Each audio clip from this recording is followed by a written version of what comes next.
उत्तर प्रदेश के 10 विधानसभा सीटों पर उपचुनाव होने थे और उसमें से एक सीट को छोड़कर 9 सीटों पर चुनाव हो जाते हैं। उसमें से एक तरह से क्लीन स्वीप करते हुए 9 में से 7 सीटें बीजेपी ले जाती हैं और 2 समाजवादी पार्टी के खाते में जाती हैं। और उन 2 सीटों में से एक कानपुर की सीट थी सीसामऊ। इसलिए जब अब 10वीं सीट की बात हो रही है जिस पे मतदान होना है, मिल्कीपुर सीट, तो उस पर अगर कानपुर से बात ना हो तो फिर ये बात पूरी नहीं हो पाएगी।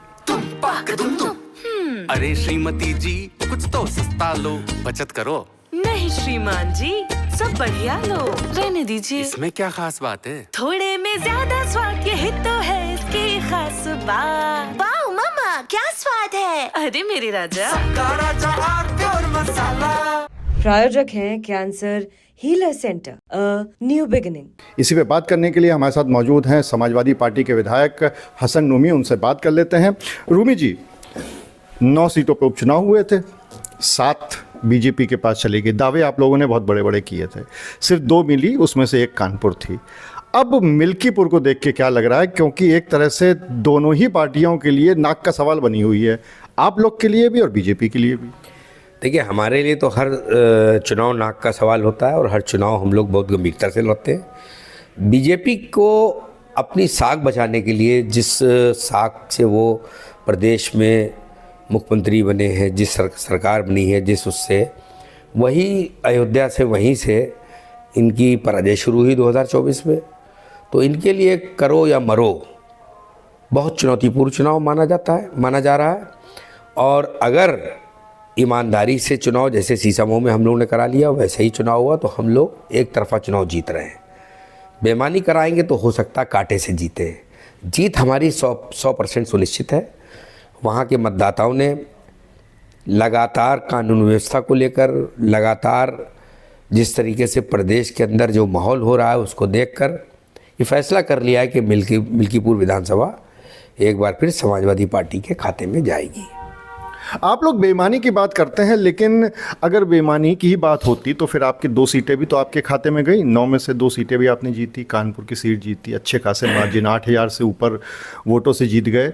तो जहां पर आप लोग जीत जाएं वहां तो ठीक है, वहां तो मतदाताओं ने साथ दिया और आपकी मेहनत, और जहां पे हार जाए वहां पर बेईमानी।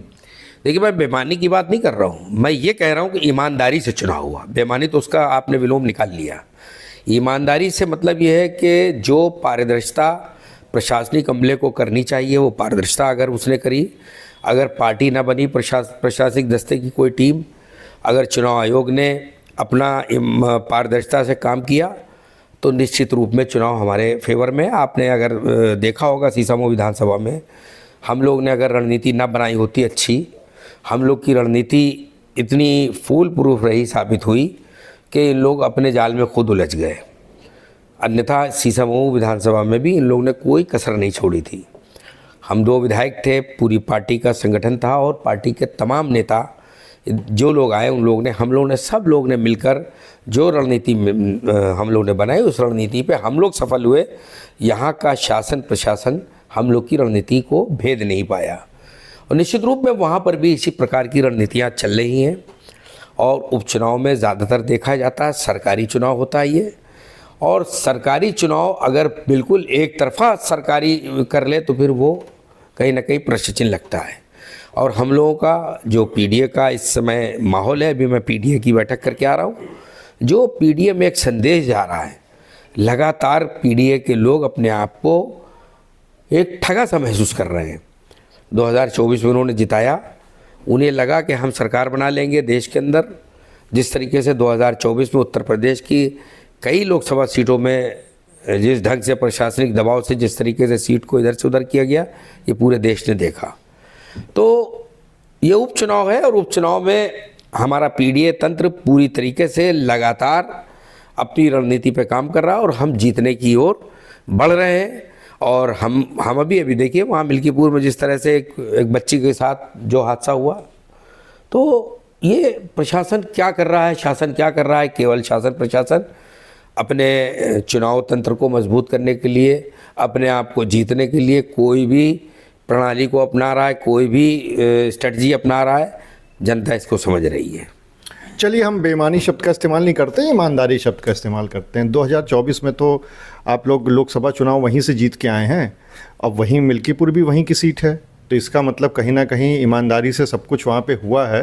तो अब की भी लग रहा है कि हाँ चलिए आप लोग निकाल ले जाएंगे। उसी अयोध्या की सीट जीत कर ही आप लोग के हौसले भी बुलंद हुए थे। देखिए 2024 में इन लोग समझ नहीं पाए हैं, नब्ज नहीं पकड़ पाए मतदाताओं की। इन लोगों ने, भारतीय जनता पार्टी वालों को ये ओवर कॉन्फिडेंस था कि यहीं से हमारे चुनाव की और हमारी पार्टी की आइडियोलॉजी यहीं से शुरू हुई है, तो जनता निश्चित रूप में हमको ही चुनेगी। लेकिन इन लोग जनता की नफ्स को भांप लेते, अगर अंदर खाने क्या चल रहा है तो वहाँ पे भी कुछ ना कुछ करते, जैसे फर्रुखाबाद में किया, जैसे और जगहों पे किया, जैसे आपके मेरठ में किया और जैसे आपके फूलपुर में किया, तो इस तरह का काम यहाँ पे भी हो जाता। अब इन लोग नहीं समझ पाए, वोटरों ने अपना काम कर दिया। जब वोटरों का काम हुआ, परिणाम आया, तो इन लोग कुछ चौंक गए। और मैं तो ये कहूँगा पूरे प्रदेश में इन लोग नहीं समझ पाए। इन लोग ये समझ रहे थे कि एक तरफा चुनाव होगा, वरना इन लोग की तैयारी उस हिसाब से होती। इन लोगों ने तैयारी उस हिसाब से नहीं की। इन लोगों को लग रहा था कि चुनाव में थोड़ा बहुत इधर उधर करने से हम अपना काम हो जाएगा। लेकिन हमारे मतदाताओं में जो अंडरकरंट था और जो अंडरकरंट है, और 27 तक अब लगातार ये अंडरकरंट रहेगा, इसको अब कोई भी इसको ख़त्म नहीं कर पाएगा। अब भारतीय जनता पार्टी का जाना तय है। तो आप हसन नूमी, जिनका साफ तौर पे ये कहना है कि मिल्कीपुर सीट वो लोग जीत रहे हैं और अगर ईमानदारी से प्रशासन चुनाव कराता है तो वहाँ पे निश्चित तौर पे जीतेंगे। और साथ ही साथ उन्होंने ये भी कहा कि 2024 में बीजेपी अयोध्या से शुरुआत तो अपने आइडियोलॉजी की कर ली थी, लेकिन वहाँ की नब्ज़ जनता की नहीं पकड़ पाई। अनुराग अग्रवाल, TV9 कानपुर। अरे श्रीमती जी, कुछ तो सस्ता लो, बचत करो। नहीं श्रीमान जी, सब बढ़िया लो, रहने दीजिए। इसमें क्या खास बात है? थोड़े में ज्यादा स्वाद, यही तो है इसकी खास बात। वाओ मामा, क्या स्वाद है। अरे मेरे राजा। प्रायोजक हैं cancer healer centre, a new beginning.